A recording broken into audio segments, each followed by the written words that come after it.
السلام علیکم ورحمۃ اللہ وبرکاتہ۔ بسم اللہ والصلاة والسلام علی رسول اللہ نبینا محمد وعلی آلہ واصحابہ ومن والاه، اما بعد۔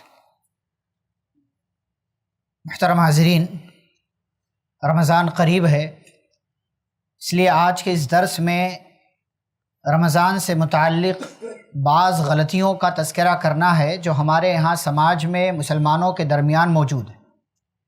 ان میں سے کچھ غلطیاں تو ایسی ہیں جو انسان کو جہنم تک بھی پہنچا دیتی ہیں، کچھ غلطیاں ایسی ہیں جن کا تعلق بدعات سے ہے، اور کچھ غلطیاں ایسی ہیں جن کا تعلق انسان کی کوتاہیوں سے ہے اور اس کی اپنی غفلتوں سے ہے۔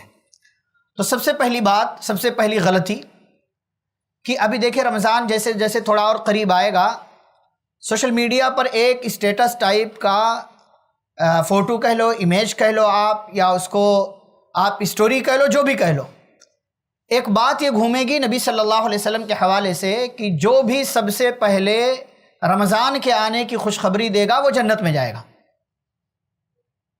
مطلب اتنا آسان ہے کہ آپ خالی خوشخبری دے دو، چاہے روزہ رکھو نہ رکھو، سب جنت میں آپ جائیں گے۔ ایک تو ایسی کوئی بات نہیں ہے، دوسرے نبی صلی اللہ علیہ وسلم پر حدیث گڑ رہے فَلْيَتَبَوَّأْ مَقْعَدَهُ مِنَ النَّارِ، اور نبی صلی اللہ علیہ وسلم فرماتے ہیں جو مجھ پر حدیث گڑھے تو ایسا بندہ ٹھکانہ اپنا جہنم کے اندر بنا لے۔ تو ایسی کوئی بات نہیں ہے، یہ بات بالکل ضعیف ہے، موضوع ہے، اور ایسی کوئی بات پیارے نبی صلی اللہ علیہ وسلم کے حوالے سے ثابت نہیں۔ دوسری غلطی جو ہمارا آج کا پورا سماج کرتا ہے وہ ہے چاند نہ دیکھنا۔ ہم انتظار کرتے ہیں جمعیت والوں کا لیٹر پیڈ پر اعلان آئے گا، ہمیں پتہ چل جائے گا۔ صحابہ کے زمانے میں ایسا کچھ تھا؟ کسی نے چاند دیکھا اور نبی نے مسجد سے اعلان کروا دیا ہو یا بھیج کر کے بتا دیا گیا ہو لوگوں کو؟ یہ 10-15 سال پہلے بھی یہ چیز نہیں تھی۔ گاؤں سے باہر نکل کر کے لوگ چاند دیکھتے تھے، عورتیں چھت پر چڑھ کر کے چاند دیکھا کرتی تھی، اور اب چاند دیکھنے کا اہتمام بالکل بند کر دیا ہم نے، بالکل ہی بند کر دیا۔ حالانکہ پیارے نبی صلی اللہ علیہ وسلم کی سنت ہے، آپ نے کیا کہا؟ صوموا لرؤیتہ وافطروا لرؤیتہ، چاند دیکھ کر روزہ رکھو، چاند دیکھ کر عید مناؤ۔ اچھا، اگر ہم چاند نہیں دیکھیں گے تو چاند دیکھنے کی دعا کب پڑھیں گے؟ لیٹر پیڈ دیکھ کر؟ یہ دعا کب کے لیے، کس موقع کے لیے؟ نبی صلی اللہ علیہ وسلم نے یوں ہی تو دعا نہیں سکھا دی نا، اللہم احلہ علینا بالامن والایمان والسلامۃ والاسلام ربی وربک اللہ۔ آپ رمضان میں داخلے کی دعا مانگتے ہیں اللہ تعالیٰ سے، یا جو بھی مہینہ آتا ہے چاند دیکھتے ہیں آپ تو اس مہینے میں داخل ہونے کے لیے دعا مانگتے ہیں، اے اللہ اس چاند کو ہم پر طلوع فرما، امن کے ساتھ، ایمان کے ساتھ، سلامتی کے ساتھ، اسلام کے ساتھ، اے چاند میرا اور تیرا رب اللہ ہے۔ ہم نہیں پڑھتے، ہم تو بس انتظار کرتے ہیں، اور یہ جب لیٹر پیڈ نہیں آئے گا تو ان کو عالم صاحب کو، امام صاحب کو فون کریں گے کہ کیا ہوا، چاند دکھا کہ نہیں دکھا؟ رہے بھائی جاؤ دیکھو خود، ہو سکتا ہے آپ کی نظروں کو دکھ جائے اگر چاند نکلا ہوا ہے تو، اور آپ بتا دیں جمعیت کو، جمعیت پھر لیٹر پیڈ نکالے گی، جمعیت بھی ایسے بیٹھ جائے تو پھر کون کرے گا یہ کام؟ تو چاند دیکھنے کا اہتمام کرے، چاند نہ دیکھنا ایک غلطی ہے۔ تیسری غلطی جو ہم سب جانتے ہیں اور جس پر بہت مرتبہ تنبیہ کی جاتی ہے کہ روزہ رکھنے کے لیے نیت کرتے ہوئے الفاظ کا سہارا لینا۔ نویت ان نصوم غدا مسئلہ یہ ہے کہ مسجدوں کے مائک سے یہ کھلے عام بدعت ہو رہی ہے، کھلے عام دھڑلے کے ساتھ، اور ان کے علماء کو کوئی فکر نہیں۔ افسوس کی بات ہے۔ اور نیت بھی کیسی؟ نویت ان نصوم غدا، نیت کرتا ہوں میں کل کے روزے کی۔ آج کیا رکھا؟ آج کیا ہے؟ پھر بھوکا پیاسا بس، اور کچھ نہیں۔ پھر وہ آخری روزے کو نیت کرتا ہے عید کے دن روزہ رکھوں گا، نویت ان نصوم غدا، کل روزہ رکھوں گا یعنی عید کے دن، وہ بھی صوم غد نویت من شہر رمضان ھذا۔ عجیب عجیب الفاظ اور جملے کی ترتیب خود بتا دیتی ہے میڈ ان انڈیا ہے، نبی کے الفاظ نہیں، صحابہ کے الفاظ نہیں۔ تو یہ اس پر غور کہ نبی صلی اللہ علیہ وسلم نے سیدھی بات کی، انما الاعمال بالنیات، اعمال کا دار و مدار نیت پر۔ آپ نے نیت کر لیا، روزہ کافی، اللہ تعالیٰ کو بتائے کس عبادت میں نیت کے لیے الفاظ نبی صلی اللہ علیہ وسلم نے سکھائے؟ نماز کے لیے آپ دیکھیں، لوگ نیتیں کرتے ہیں، وہ بھی حج اور عمرے میں جو الفاظ ہم بولتے ہیں اللہم لبیک عمرتن یا حجن، وہ نیت نہیں ہے، وہ وہاں سے آپ اسٹارٹ کرتے ہیں اپنا کام، وہ نیت نہیں ہے، وہ بظاہر الفاظ آپ بولتے ہو، نیت آپ پہلے کر چکے ہوتے ہیں کہ ہاں میں حج کے لیے جا رہا ہوں، عمرے کے لیے جا رہا ہوں، وہ نیت کے الفاظ نہیں ہوتے۔ تو یہ نیت کا سہارا لینا یہ بھی ایک غلطی ہے جو کہ بدعت ہے۔ چوتھی غلطی کیا ہے کہ تراویح کے لیے رسمی ہو جانا۔ رسمی ہو جانا کا مطلب لوگ آ رہے آئیں گے، لوگ چلے جائیں گے، ہم بھی چلے جائیں گے، یہ تصور ہمارے ہاں ہو گیا لوگوں کا، اور پھر 3-4 دن کے بعد چھٹی لے لیتے ہیں، بھاگ جاتے ہیں۔ اور بعض لوگوں کا تصور اس میں کیا ہے کہ اگر ایک مسجد میں تراویح پڑھ رہے تو وہی پڑھنا ہے۔ کیوں یہ تصور ہے؟ کیونکہ ان کو یہ لگتا ہے کہ قرآن مکمل کرنا تراویح میں ضروری ہے، جبکہ ایسا کچھ نہیں ہے۔ نہ تراویح میں مکمل قرآن ضروری ہے اور نہ ہی تراویح ضروری ہے، تراویح خود نفلی نماز ہے۔ اسی میں غلطی کیا کرتے ہیں لوگ عشاء کی فرض نماز کے لیے اتنے اہتمام سے نہیں آتے جتنے تراویح کی نماز کے لیے آتے ہیں۔ اسی لیے آپ دیکھیں پیچھے کتنے لوگوں کی نمازیں چھٹی رہتی ہے عشاء کی۔ بھئی فرض مقدم ہے، فرض پہلے، اور یہ سال کے 12 مہینے ہیں، 360-65 دن ہے، تو تراویح کے لیے پہلی بات تو رسمی مت ہوئیے۔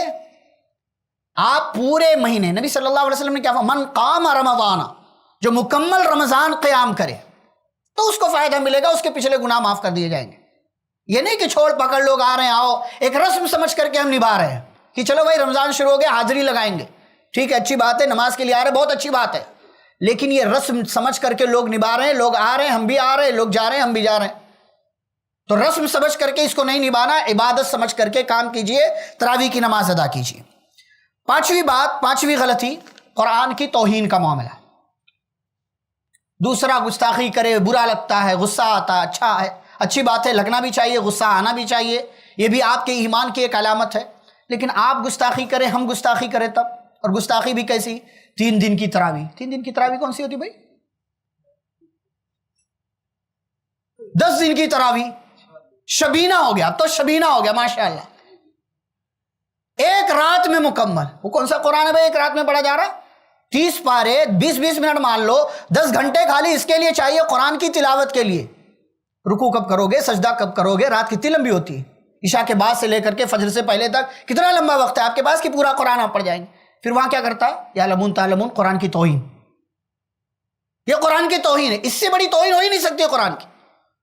ضروری نہیں کہ قرآن کو کوئی جلائے تبھی توہین ہے، قرآن کو کوئی پھاڑ کر کے روڈ پر پھینک دے وہی توہین ہے، یہ بھی قرآن کی توہین ہے۔ جہاں اللہ کہتا ہے ورتل القرآن، یہ بندہ خود اپنی زبان سے پڑھ رہا ہوتا ورتل القرآن ترتیلا، لیکن اسی کو ایسا فاسٹ پڑھ کر کے جاتا ہے پیچھے والے کو سمجھ میں نہیں آتا کہ آیت پڑھا بھی کہ چھوڑا، یہ بھی ایک غلطی ہے۔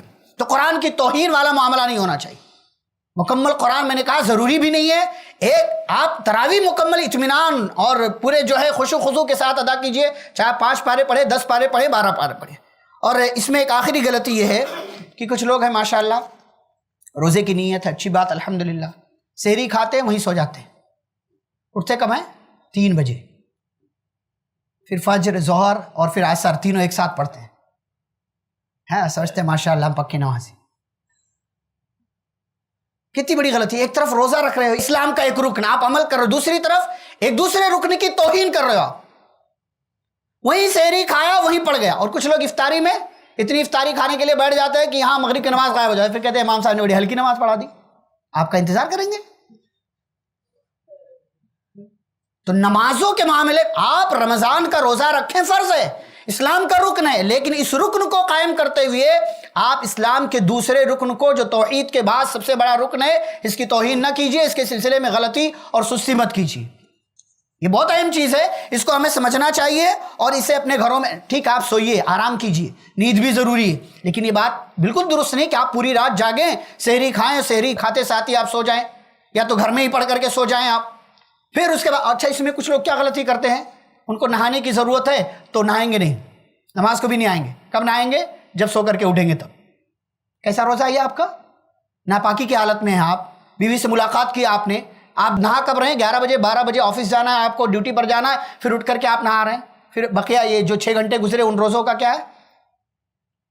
ٹھیک ہے روزے کے لیے آپ کا باغسل ہونا، نہانا ضروری نہیں ہے، لیکن نماز جو آپ نے چھوڑا اس کا کیا؟ اتنی دیر جو آپ ناپاک رہے اس کا کیا؟ اور آپ آفس جانے کے لیے تیار ہو رہے ہیں تو نہا رہے ہیں آپ، اور آپ پھر آفس جا رہے ہیں، تو یہ 6 غلطیاں بڑی غلطیاں ہیں جن میں سے میں نے کہا کچھ کا تعلق بڑے گناہوں سے ہے، کچھ کا تعلق بدعت سے ہے، کچھ کا ہماری سستی سے ہے، غفلت سے ہے، کوتاہی سے ہے۔ ہم سب اپنے گھروں میں ان تمام غلطیوں سے اپنے آپ کو بھی بچائیں، گھر والوں کو بھی بچانے کی کوشش کریں۔ اللہ رب العالمین ہمیں رمضان کے مہینے تک صحت و سلامتی کے ساتھ پہنچائے اور ہمیں رمضان سے مکمل فائدہ اٹھانے کی توفیق عطا فرمائے۔ آمین وصلی اللہ علیہ نبی الکریم۔ والسلام علیکم ورحمۃ اللہ وبرکاتہ۔ ایسے ہی فائدہ مند اسلامک ویڈیوز دیکھنے اور منہج سلف پر کتاب و سنت کی تعلیمات کو عام کرنے میں ہمارا تعاون کریں، تاکہ آپ کے لیے ذریعہ نجات، جنت کے حصول کا سبب، ساتھ ہی مال میں برکت و اضافے کا ذریعہ بھی بنے۔ آمین۔ جزاک اللہ خیرن۔